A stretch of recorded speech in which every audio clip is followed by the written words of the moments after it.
Hello everyone. Today we are going to present about the counterfeit luxury consumption and I'm Mirandi. To start with the introduction, what are counterfeit goods? Counterfeit goods are fake items which really look alike with the originals. As in, this is mainly seen in luxury items. The difference is that the fake goods look exactly like the originals, but they are lesser in quality, in performance, dependability, and durability. So, over the last few years, there has been a major increase in fake products. So, consumers' decisions to buy fake products rather than originals have turned into a disaster. So during this study, we are looking on how social and personality characteristics influence the customer's attitudes regarding counterfeit luxury items. Moving on to the literature review. In this literature review, we have taken three studies which links to the counterfeit consumption. So in the first one, which is described by Block, Bush, and Campbell in 1993, it states that illicit copying of branded or copyrighted items. This means the unlawful copying of the originally copyrighted items. The next states that the copied product's characteristics are identical to the genuine. This means that nobody can distinguish between the fake and the real by the way it seems. So, and the original brand value is also involved where they don't tend to even change the price. So, basically, the consumer gets cheated. So, the next is the flowing framework demonstrated by how people's behavior is determined by three constructs. So, namely, this is the theory of recent action. It is also TRA. And this was originally proposed by Adson and Fishman, and this was in 1980. And this theory is constructed by three, and they are their behavioral intention, their attitude towards the activity, and the personal standard. Now, I will hand over to Tarun to continue with the presentation. Thank you.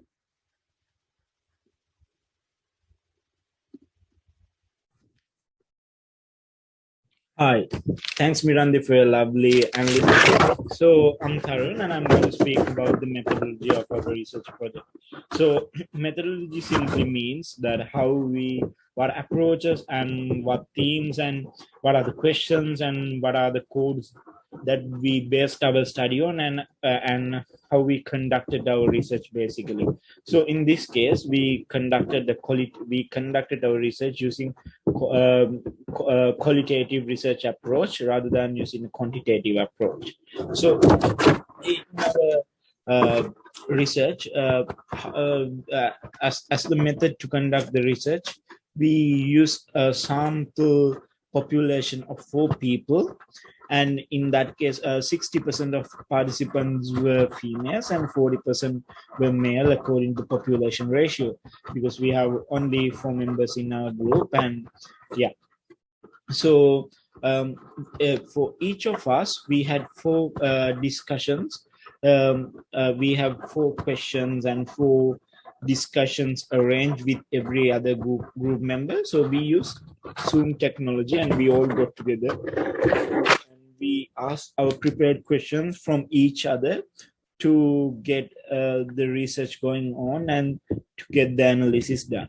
So all of our interviews took place in the Zoom technology using virtual space, and it was all recorded, and the language was in English.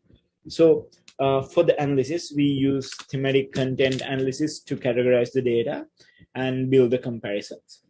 So let's move to the other slide. So we had when we were conducting the research, we had to have like 6 teams to get the questions and prepare the questions, to know what we want to ask from our group mates and the research population. So we choose brand consciousness, personal gratification, value consciousness, price, quality inference, social inference, brand prestige as our themes, and we based our questions on that, so we can get an idea of the counterfeit luxury brands attitude. Yeah. So the framework of our research is we use qualitative research method, and it's quite explore. We use the quite exploratory method, and we the for the results we make sure it's very descriptive. Yeah, that's the method we use for the research framework. Yeah, thank you.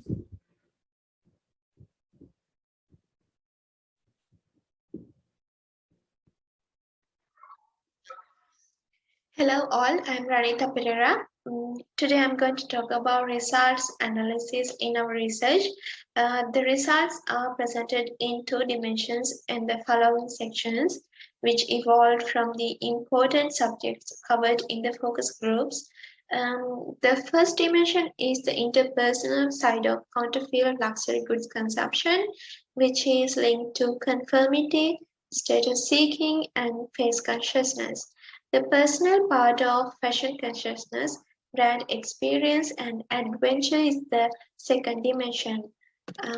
According to our research, we have described our interpersonal aspect under conformity, consciousness, and face saving. When we talk about face saving, it is very familiar in nowadays. Consumers without financial means buy and utilize counterfeits of well-known premium brands in order to save face in public. And however, there was a significant social danger of losing face if others discovered they were using counterfeits. Um, we have described our personal aspect under fashion consciousness and brand experience and adventure. When we talk about brand experience, consumers were happy if the fake was identical to the actual version, according to our interviews. That's all for me. And in next few minutes, our next team member Manor will describe about discussions and limitations in our research. Thank you. Thank you, Ranita. I'm Manori Bandara. I'll be talking about our main discussion, limitations of our study, and the conclusion that we reached. To start, we study the psychology and motivation of the people who buy these counterfeit items. What was commonly found among all these individuals was that they are psychologically satisfied with the purchase of fake or counterfeit items. They were satisfied even with knowing that these products are not the real genuine items. The reason for this is that these people gain a higher social status among their peers because of these counterfeit items. These products are used by them as a statement of their social and financial status for this. These consumers usually purchase counterfeit items of well-known famous brands. The reason is that the well-known brands usually sell items for a really high price because of their brand name. The people who buy these counterfeit items aims to gain the same social and economic status. If you compare the original item with the fake counterfeit item, it obviously shows that the fake one was made to look as close and similar to the original, but there are some differences. By this, I mean that the fake item is unusually slightly altered so that it is more customer-based and customer-friendly. Sellers may do this after learning the money flows of the original item. Next, there were a few limitations to our study.